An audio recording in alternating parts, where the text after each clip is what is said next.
Assalamualaikum warahmatullahi wabarakatuh. Anak-anakku sekalian yang berbahagia, bagaimana kabarnya hari ini?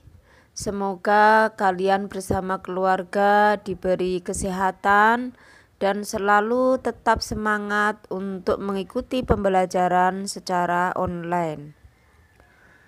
Untuk memulai pelajaran hari ini, marilah kita berdoa bersama-sama. Semoga apa yang kita terima bisa bermanfaat bagi kita semua. Berdoa dengan membaca basmalah dimulai. Bismillahirrahmanirrahim. Hari ini kita belajar mata pelajaran IPA, tema 2, subtema 2 dan subtema 3.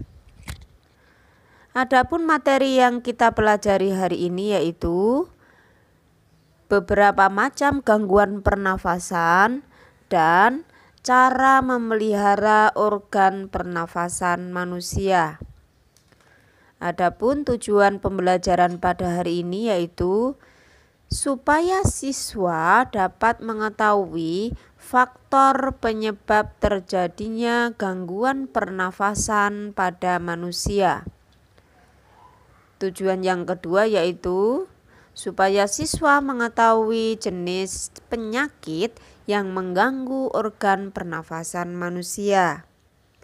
Dan yang ketiga yaitu siswa dapat mengetahui cara memelihara organ pernafasan manusia. Anak-anak, mari diperhatikan untuk materi yang pertama adalah tentang faktor penyebab terjadinya gangguan pernafasan pada manusia. Beberapa faktor yang menyebabkan gangguan pernafasan pada manusia itu ada 3, yaitu yang pertama faktor fisik. Adanya kelainan pada organ pernafasan dapat menyebabkan gangguan pernafasan. Misalnya, pada bayi terlahir dini atau prematur, organ pernafasannya mungkin belum sempurna sehingga memerlukan alat bantu pernafasan. Yang kedua yaitu faktor penyakit. Banyak penyakit menyebabkan gangguan pada pernafasan. Misalnya influenza, asma, bronkitis, emfisema, dan kanker paru-paru. Yang ketiga adalah faktor lingkungan. Kita bernafas untuk menghirup oksigen. Lingkungan kotor, asap kendaraan, asap pabrik, dan asap rokok mencemari udara. Udara tercemar menyebabkan ketersediaan oksigen menipis sehingga kita merasa sesak saat bernafas. Untuk selanjutnya kita bahas materi tentang jenis-jenis penyakit yang mengganggu organ pernafasan manusia. Pada umumnya penyakit pernafasan terjadi karena pencemaran udara. Salah satu contoh sumber pencemaran udara adalah asap kendaraan bermotor atau asap dari pabrik. Berikut ini beberapa penyakit pada sistem pernafasan pada manusia adalah yang pertama, asfiksia, disebabkan oleh gangguan pengangkutan oksigen ke sel-sel atau jaringan tubuh sehingga penderita kekurangan udara. Yang kedua adalah asma, yaitu penyakit penyempitan saluran pernafasan yang disebabkan oleh alergi. Yang ketiga, bronkitis, yaitu peradangan pada bronkus. Yang keempat yaitu emfisema, yaitu penggelembungan pada alveolus sehingga alveolus mengalami kerusakan. Yang kelima, pleuritis, yaitu peradangan pada selaput pembungkus paru-paru atau pleura. Yang keenam, pneumonia atau radang paru-paru, yaitu penyakit yang disebabkan oleh bakteri Diplococcus pneumonia. Yang ketujuh yaitu TBC, penyakit yang disebabkan oleh bakteri Mycobacterium tuberculosis.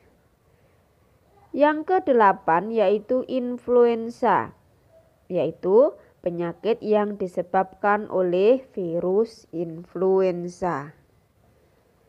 Selanjutnya kita akan membahas materi yang ketiga, yaitu tentang cara memelihara organ pernafasan manusia.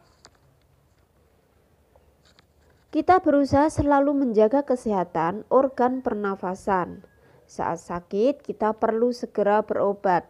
Namun kita juga dapat mencegah penyakit pada sistem pernafasan dengan memelihara organ pernapasan. Berikut beberapa cara tentang memelihara organ pernapasan. Yang pertama yaitu menjaga kesehatan organ pernafasan.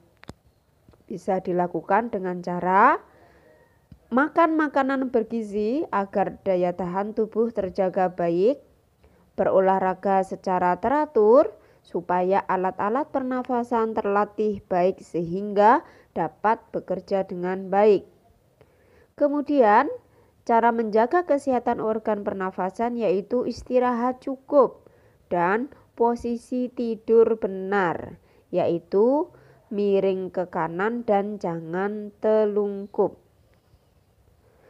Cara memelihara organ pernafasan yang kedua yaitu menghindari zat-zat yang dapat merusak organ pernapasan.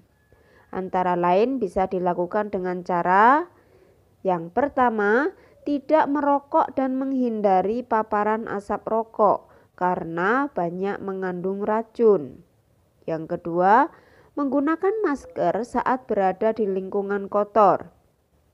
Yang ketiga, mengurangi konsumsi makanan dan minuman dingin karena jaringan paru-paru sensitif terhadap dingin. Yang keempat, yaitu menghindari makanan dan minuman mengandung banyak gula dan bahan kimia karena makanan dan minuman tersebut dapat merangsang lendir pada paru-paru sehingga kapasitas udara yang disimpan dalam paru-paru akan lebih sedikit. Cara memelihara organ pernafasan yang ketiga yaitu merawat organ pernafasan. Caranya dengan membersihkan rongga hidung secara teratur. Kemudian yang kedua adalah memeriksa kesehatan pernafasan secara teratur ke dokter. Cara memelihara organ pernafasan yang keempat adalah dengan menjaga kesehatan lingkungan sekitar. Cara ini bisa dilakukan yang pertama membuat sebanyak mungkin ventilasi dalam rumah untuk menjaga sirkulasi udara. Yang kedua, menjaga kebersihan lingkungan supaya tidak banyak debu beterbangan yang akan ikut masuk ke dalam organ pernapasan saat kita menghirup napas. Yang keempat yaitu membuat udara bersih di lingkungan sekitar rumah dengan menanam banyak tumbuhan hijau serta mencegah ruangan lembab karena virus dan bakteri mudah berkembang di ruangan dengan kelembapan tinggi. Demikianlah materi IPA untuk hari ini. Apabila kurang jelas silahkan ditanyakan melalui WA Bu Naning. Dan Bu Naning akhiri sampai di sini dengan bacaan hamdalah. Alhamdulillahirabbil alamin. Wassalamualaikum warahmatullahi wabarakatuh.